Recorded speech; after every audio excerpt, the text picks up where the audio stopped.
गंगापुर गांव में एक घर के आंगन में एक बकरी चमेली अपने घर में आराम से सो रही थी।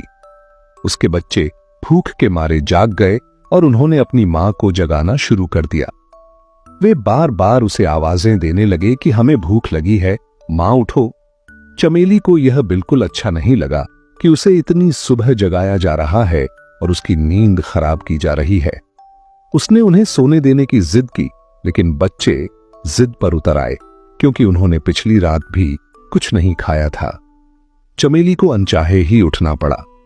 वह बड़बड़ाती हुई कहने लगी कि ये बच्चे उसे चैन से सोने भी नहीं देते। जब उसने बच्चों से पूछा कि कल लाया हुआ खाना कहां गया, तो बच्चों ने जवाब दिया कि वे खा चुके हैं। यह सुनकर चमेली को गुस्सा आया और कहने लगी कि तुम्हारे पेट तो जैसे कुएं हैं, जितना लाती हूं सब खा जाते हो।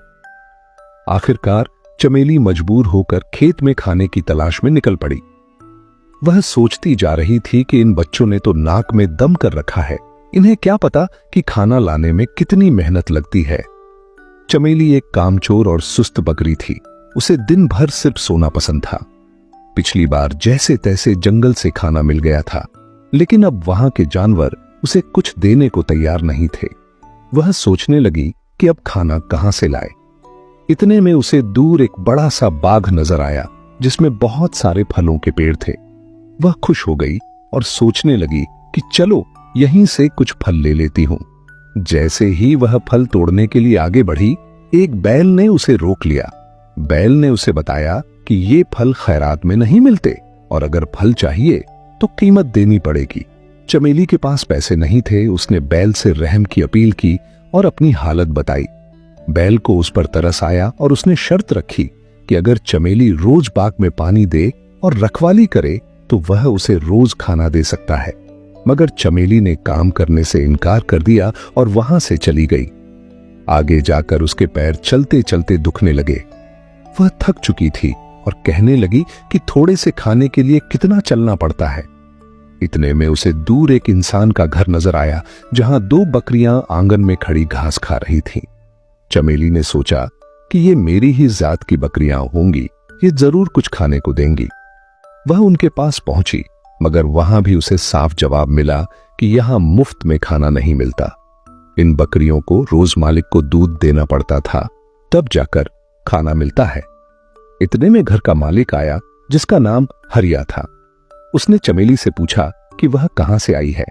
चमेली ने बताया कि उसके बच्चे भूखे हैं, उसे खाने की जरूरत है। हरिया ने भी शर्त रखी कि अगर वह दूध दे तो रोज अच्छा खाना देगा, मगर चमेली ने इनकार कर दिया और वहां से भी चलती बनी। थोड़ा आगे जाकर चमेली को एक खेत नजर आया जो खाली था और वहां बहुत सारी फसलें थीं। चमेली ने सोचा कि यहां से तो मुफ्त का खाना मिल जाएगा। उसने मौके का फायदा उठाया और खूब पेट भर के खाया और अपने बच्चों के लिए भी बहुत सारी फसल तोड़ ली। खाने के बाद वह एक पेड़ के नीचे सो गई। कुछ देर बाद खेत का मालिक चमन आया। उसने देखा कि उसकी फसल किसी ने तोड़ी है। वह गुस्से से चमेली को पेड़ से बांध देता है और इल्जाम लगाता है कि उसने चोरी की है। चमेली रहम की अपील करती है, मगर चमन का दिल नहीं पसीजता। वह घर के अंदर चला जाता है और चमेली 3 दिन तक भूखी प्यासी बंधी रहती है। उधर चमेली के बच्चे घर में बैठे अपनी मां का इंतजार कर रहे थे और सोचने लगे कि मां कहीं फिर सो तो नहीं गई। वे कहते हैं कि मां कितनी सुस्त और कामचोर है, शायद उसे हमारी परवाह नहीं, मगर हमें उसकी फिक्र है। चलो हम उसे ढूंढने निकलते हैं। उधर चमेली बहुत कमजोर हो चुकी थी। रात के वक्त एक चूहा उसके पास आता है जो उसे पहचान लेता है। चमेली उससे विनती करती है कि उसके बच्चों का हाल बुरा है, उसे आजाद कर दे। पहले चूहा इनकार करता है, लेकिन जब चमेली उसे गणपति बप्पा का वास्ता देती है तो वह रस्सी काटकर चमेली को आजाद कर देता है। चमेली फौरन अपने बच्चों के लिए खाना लेकर घर पहुंचती है, मगर बच्चे गायब होते हैं। वह घबरा जाती है और उनकी तलाश में निकल पड़ती है।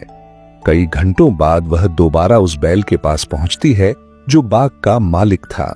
वह बैल बताता है कि बच्चे 2 दिन पहले उसके पास आए थे और अपनी मां के बारे में पूछ रहे थे, मगर जब बैल ने उन्हें बताया कि उनकी मां एक कामचोर बकरी है तो बच्चे शर्मिंदा होकर वहां से चले गए। चमेली रोती हुई बच्चों की तलाश में हर तरफ भटकती है और चलते चलते हरिया के घर पहुंचती है। हरिया उसे पहचान लेता है और पूछता है कि वह फिर चोरी करने आई है। चमेली बताती है कि वह सिर्फ अपने बच्चों की तलाश में आई है। हरिया बताता है कि वे तीनों बच्चे उसके पास भूखे प्यासे आए थे और उसने उन्हें खाना खिलाकर रुखसत किया। वह बताता है कि खाने के बाद वे अपनी मां की तलाश में निकले, मगर एक शेर ने उन्हें पकड़ लिया। यह सुनकर चमेली के होश उड़ जाते हैं और वह फूट फूट कर रोने लगती है। उसे एहसास होता है कि बच्चों की मौत की जिम्मेदार वह खुद है, क्योंकि उसने काम न किया, सिर्फ आराम को तरजीह दी। अगर वह उस दिन बैल की बात मानकर काम कर लेती या हरिया की शर्त मान लेती तो उसके बच्चे आज जिंदा होते। वह गमगीन होकर चमन के खेत में वापस जाती है और उससे कहती है कि वह उसे दोबारा पेड़ से बांध दे, क्योंकि वह अब जीना नहीं चाहती। चमन यह सुनकर हैरान हो जाता है, मगर उसकी सच्चाई सुनकर उसे तरस आता है और कहता है कि वह सजा नहीं देना चाहता। चमेली कहती है कि अगर सजा नहीं दी जाएगी तो वह खुद ही कहीं जाकर मर जाएगी। इतने में पीछे से बच्चों की आवाज आती है। चमेली पीछे मुड़कर देखती है तो उसके तीनों बच्चे जिंदा खड़े होते हैं। वह खुशी से बेहाल हो जाती है और उन्हें गले लगा लेती है। बच्चों को बचाने वाला चूहा बताता है कि जब उसे पता चला कि बच्चों को शेर ने घेर लिया है तो वह फौरन पहुंचा और शेर को डराकर बच्चों को बचा लाया। चमेली हरिया से कहती है कि वह अब हमेशा उसके खेत में मेहनत करके अपने बच्चों के साथ रहना चाहती है। हरिया कहता है कि अब उसे यकीन हो गया है कि मेहनत करने वाला कभी भूखा नहीं मरता। चमेली के बच्चे भी खुश होते हैं कि उनकी मां को अब मेहनत की कीमत समझ आ गई है। उस दिन के बाद से चमेली और उसके बच्चे हरिया के खेत में मेहनत से काम करते हैं और खुशी खुशी अपनी जिंदगी गुजारने लगते हैं।